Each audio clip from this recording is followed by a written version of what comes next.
চলো আজকে একটু রান্না বান্না করে ফেলি আমরা। হ্যাঁ, ছোট্ট একটা রেসিপি শেয়ার করি তোমাদের সঙ্গে, ভালো লাগলে অবশ্যই বলো। রেসিপি শেয়ার করি।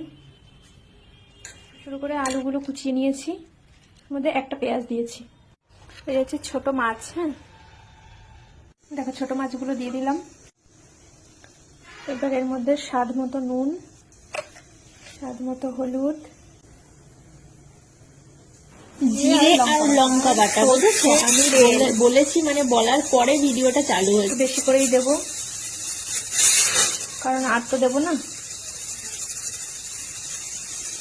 এই পুরোটাকে মেখে নেবো। সামান্য একটু জল দেবে, দিয়ে বসিয়ে দেবে। দেখো বেশি জল নয় কিন্তু, আইডিয়া মতো করে একটু দিয়ে এবার জাল ধরিয়ে ঢাকা দিয়ে আস্তে আস্তে হতে দেবো। এই দেখো রেডি, গরম গরম ভাত আর গরম গরম মাছের এই রেসিপি।